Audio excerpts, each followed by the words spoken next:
Everyone, welcome to my channel Prashant coaching institute. आज के इस वीडियो में हम पढ़ने वाले हैं पाइथागोरस थ्योरम के बारे में, जिसे हिंदी में कहते हैं पाइथागोरस प्रमेय। So let's go start with a maths concept journey. आज के इस वीडियो में हम पढ़ने वाले हैं पाइथागोरस प्रमेय किससे संबंधित होता है, पाइथागोरस प्रमेय क्या होता है, पाइथागोरस प्रमेय का कथन क्या है और पाइथागोरस प्रमेय का सूत्र क्या है। इन सभी टॉपिक्स को हम इस वीडियो के अंदर क्या करेंगे, कवर करने वाले हैं। तो चलिए शुरुआत करते हैं हम अपने इस टॉपिक की। इस टॉपिक को शुरू करने से पहले मेरे चैनल को सब्सक्राइब करना ना भूलें, बेल आइकन को प्रेस कीजिए और सब्सक्राइब बटन पर क्लिक कीजिए। चलिए हम चलते हैं अपने फर्स्ट टॉपिक की तरफ, यानी पाइथागोरस प्रमेय जो है वो किससे संबंधित है। जब भी हम पाइथागोरस प्रमेय से संबंधित बात करेंगे तो हमारे दिमाग में पहली चीज़ यही आती है कि ये किससे संबंधित होता है। तो इस सवाल का जवाब क्या होगा कि ये संबंधित होता है एक ट्रायंगल से। ट्रायंगल हम जानते हैं, ट्रायंगल क्या होता है, एक ऐसा जियोमेट्री फिगर होता है जिसकी कितनी साइड्स होती है, 3 साइड्स होती है, यानी उसकी 3 भुजाएं होती है। ये त्रिभुज की क्या कहलाती है, भुजाएं। क्लियर। तो त्रिभुज क्या होता है, जिसकी 3 साइड्स होगी यानी 3 भुजाएं होगी। ये तीनों भुजाएं जो होती है वो सेम भी हो सकती है। जब इन भुजाओं का जो माप होता है वो समान होता है, यानी सारी भुजाएं एक समान हो, तो वो कौन सा त्रिभुज कहलाता है, समबाहु त्रिभुज। कौन सा त्रिभुज होगा, समबाहु त्रिभुज। क्लियर। हम पाइथागोरस प्रमेय से जो बात करेंगे उससे पहले हम क्या कर सकते हैं, सारे त्रिभुज को एक बार पहचान लेते हैं। यानी पाइथागोरस प्रमेय जो होगा वो किससे रिलेटेड होगा, उससे पहले हम सारे त्रिभुज के बारे में जानेंगे। यानी त्रिभुज जिसकी 3 साइड्स होगी, ये तीनों साइड्स एक समान होती है तो उसे बोलते हैं समबाहु त्रिभुज। जब उसकी दो साइड्स जो होती है वो कैसी हो, समान हो। माना हमने एक त्रिभुज लिया है जिसकी 2 साइड्स, यानी अगर ये वाली साइड और ये वाली साइड समान हो, यानी ये भी ए, इसका माप भी ए हो, और ये तीसरी साइड जो हो वो क्या हो, अलग हो, तो वो कैसा त्रिभुज होगा, समद्विबाहु त्रिभुज। क्लियर। अब एक तरह का और त्रिभुज होता है जिसे बोलते हैं समकोण त्रिभुज। समकोण त्रिभुज ही होता है जो पाइथागोरस प्रमेय से रिलेट करता है। समकोण त्रिभुज कैसा होगा, हमने मान लिया कि ये हमारा एक त्रिभुज है जिसकी 3 साइड्स हैं। 3 क्या है, 3 भुजाएं हैं, भुजाओं को बोलते हैं साइड्स। क्लियर। 3 भुजाएं हैं। अगर मैंने भुजाओं का माप क्या मान लिया, ए बी एंड सी। ये मान लिया ए, इसे मान लिया बी एंड इसे मान लिया सी। देन हमारी जो ये तीनों भुजाएं हैं, इन तीनों भुजाओं का माप जो है वो समान भी हो सकता है और अलग भी हो सकता है। यहाँ पर जो हमारी तीसरी भुजा होती है, इसे समकोण त्रिभुज किस लिए बोलते हैं, ये क्या होता है, समकोण त्रिभुज। ऐसा त्रिभुज जिसकी 2 भुजाएं जो हो वो 90 एंगल पर आश्रित हो, यानी वो दोनों भुजाएं जो हो मिलकर कैसा एंगल बनाती हो, कैसा कोण बनाती हो, 90 डिग्री कोण बनाती हो। जब 2 भुजाएं जो है मिलकर 90 डिग्री कोण बनाए तो ऐसा त्रिभुज क्या कहलाता है, समकोण त्रिभुज कहलाता है। तो पाइथागोरस प्रमेय किससे रिलेटेड है, समकोण त्रिभुज से संबंधित है। क्लियर। तो हमारा पहला क्वेश्चन जो है कि पाइथागोरस प्रमेय किससे रिलेट करता है, तो ये समकोण त्रिभुज से रिलेट करता है। और यहाँ पर जो ये 90 डिग्री एंगल के अलावा जो तीसरी साइड होती है, ये सबसे बड़ी क्या होती है, सबसे बड़ी भुजा होती है। सबसे बड़ी भुजा उस त्रिभुज की क्या होती है, सबसे बड़ी भुजा होती है। जो सबसे बड़ी भुजा होती है उसे क्या बोलते हैं, कर्ण।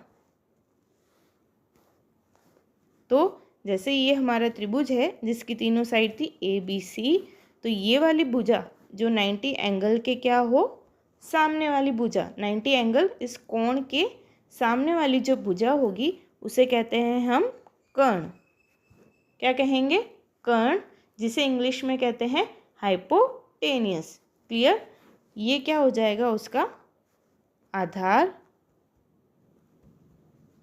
क्लियर? तो ये इस तरीके से क्या हो गया, एक हमारे पास समकोण त्रिभुज आ गया जिसकी 90 डिग्री एंगल के सामने वाली भुजा जो होगी वो सबसे बड़ी भुजा होगी। क्लियर? तो हमारा फर्स्ट टॉपिक क्या था, पाइथागोरस प्रमेय किससे संबंधित है।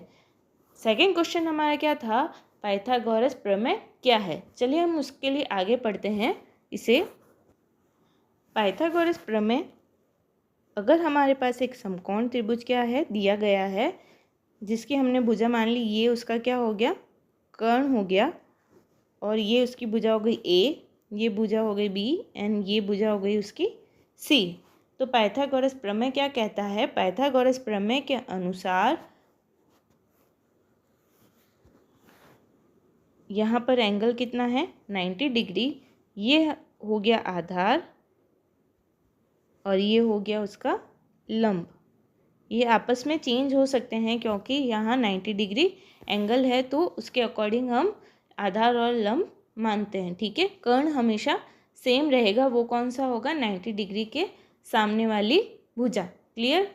तो पाइथागोरस प्रमेय के अनुसार समकोण त्रिभुज, कोई भी समकोण त्रिभुज हो उसकी जो सबसे बड़ी भुजा होती है जिसे हम क्या कहते हैं, सबसे बड़ी भुजा,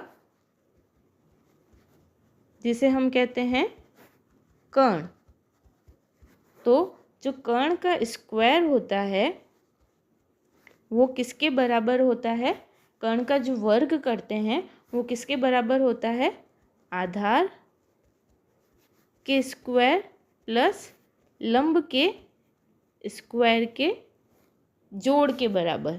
ठीक है, तो समकोण त्रिभुज के अंदर ये ही क्या है, हमारा पाइथागोरस प्रमेय है। पाइथागोरस प्रमेय यानी किसी भी समकोण त्रिभुज के अंदर जो सबसे बड़ी भुजा होगी जिसे हम क्या कहते हैं, कर्ण कहते हैं, उसका जो स्क्वायर होता है वो उसकी बाकी की दोनों साइड्स जो होती है, भुजाएं जो होती है, उनके स्क्वायर के योग के बराबर होता है। तो ये हमारा क्या है, पाइथागोरस प्रमेय है। अब हम पढ़ेंगे पाइथागोरस प्रमेय का कथन क्या है। तो इस जो टॉपिक है उसको एक कथन के अंदर क्या किया है, पोर्ट्रेट किया गया है, यानी लिखा गया है। वो कथन हम लिखेंगे। पाइथागोरस प्रमेय का कथन क्या कहता है, in the right angle triangle, English के अंदर, the square of hypotenuse is equal to the sum of the square of other two sides. यानी किसी समकोण त्रिभुज में उसके कर्ण का जो वर्ग होता है वो अन्य दो भुजाओं के वर्ग के योग के बराबर होता है। तो ये क्या है, पाइथागोरस प्रमेय का कथन है। इसे सूत्र रूप में किस तरीके से लिखते हैं, चलिए हम पढ़ते हैं। तो इसे सूत्र रूप में लिखेंगे, जैसे हमारे पास एक त्रिभुज है, मान लीजिए हमारे पास एक त्रिभुज है, समकोण त्रिभुज ए बी सी। क्लियर? और उसकी तीन भुजाएं हैं ए बी सी। समकोण त्रिभुज जिसकी भुजा ए सी कितनी है, सी, ए बी कितनी है, बी, और बी सी कितनी है, ए है। तो पाइथागोरस प्रमेय के अनुसार क्या होगा, C square is equals to A square plus B square, क्योंकि जो कर्ण का जो स्क्वायर होता है वो अन्य दो भुजाओं के स्क्वायर के योग के बराबर होता है।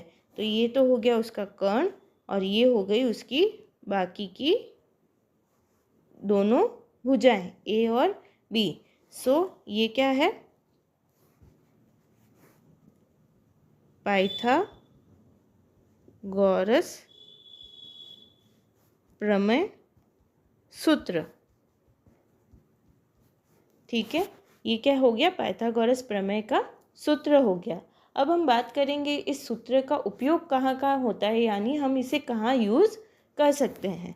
तो इन पाइथागोरस प्रमेय का जो यूज़ होता है वो कहाँ होता है, हमारी जियोमेट्री के अंदर होता है। जब हम ज्यामिति के बारे में पढ़ते हैं, जब हमारे पास ऐसे त्रिभुज दिए गए हो जिसकी क्या हो, दो भुजाएं तो हमें ज्ञात हो, यानी दो भुजाएं, उपयोग क्या क्या है इसके, दो भुजाओं का मान ज्ञात हो, यानी दो भुजाओं की वैल्यू हमें क्या हो, पता हो, तथा तीसरी भुजा का मान निकालना हो। जब तीसरी भुजा क्या करनी हो, हमें फाइंड आउट करनी हो, तब हम क्या करते हैं, पाइथागोरस प्रमेय का यूज़ करते हैं। क्लियर।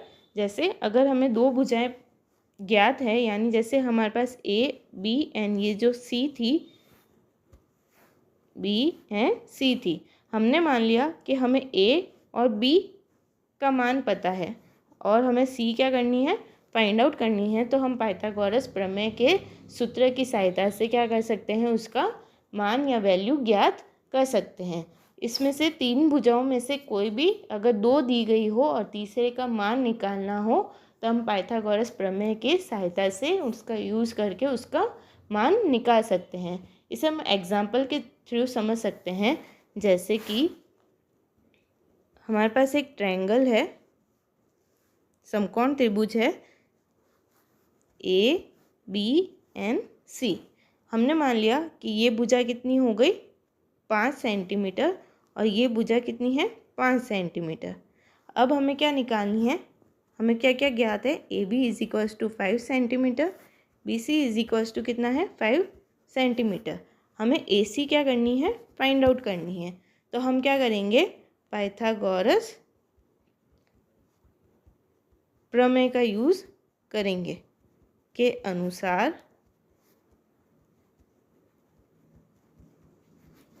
क्लियर। ये क्या हो गया, समकोण त्रिभुज। तो ए सी क्या हो गई यहाँ पर, कर्ण।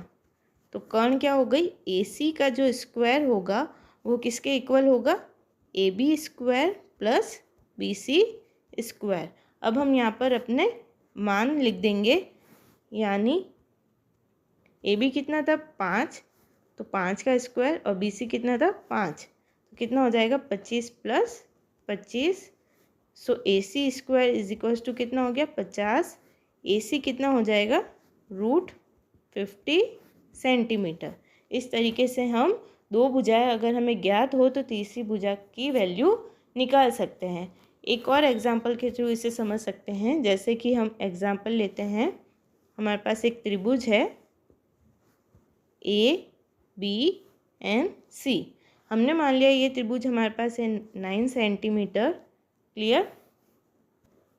ए सी हमने मान लिया हमारे पास कितनी है, 10 सेंटीमीटर है। हमें क्या करनी है, ये भुजा हमारे पास जो है उनका वैल्यू निकालना है। तो हमारे पास गिवन क्या क्या है, A B is equals to 9 centimetre and A C is equals to 10 centimetre. हमें क्या फाइंड आउट करनी है, बी सी हमें निकालनी है। तो पाइथागोरस प्रमेय अनुसार हम वही अपना फॉर्मूला लगाएंगे यहाँ पर, A C square is equals to A B square plus B C square. A C हमारे पास कितना था, 10 सेंटीमीटर, तो उसकी वैल्यू पुट कर देंगे, रख देंगे वहाँ पर। और ए बी कितना है हमारे पास, 9 सेंटीमीटर, तो क्या हो जाएगा, 9 सेंटीमीटर प्लस बी सी जो है उसकी वैल्यू हमें फाइंड आउट करनी है। 10 का जो स्क्वायर होगा वो कितना हो जाएगा, 100। 9 का स्क्वायर हो जाएगा 81 प्लस बी सी का स्क्वायर। हम इसको ट्रांसफ़र कर देंगे, 100 minus 81 is equals to B C square. तो यहाँ पर क्या आ जाएगा, हमारे पास क्या आएगा, 19 is equals to B C square. So B C is equals to क्या हो जाएगा, √19 सेंटीमीटर। इस तरीके से हम कोई भी हमारे पास दो साइड दी गई हो तो हम तीसरी साइड की वैल्यू क्या कर सकते हैं, निकाल सकते हैं। तो यहाँ पर हमारा फुल कॉन्सेप्ट पढ़ लिया है हमने, यानी पाइथागोरस किससे रिलेटेड करता है, किससे संबंधित है, पाइथागोरस प्रमेय क्या है और पाइथागोरस प्रमेय का सूत्र क्या है, पाइथागोरस प्रमेय का यूज़ हम कैसे कर सकते हैं। ये सारी जो चीज़ें हैं, हम कॉन्सेप्ट जो है वो इस वीडियो के अंदर आप पढ़ सकते हैं। इस तरह की और वीडियोस देखने के लिए मेरे चैनल को सब्सक्राइब करना ना भूलें और हमारे साथ बने रहने के लिए थैंक यू।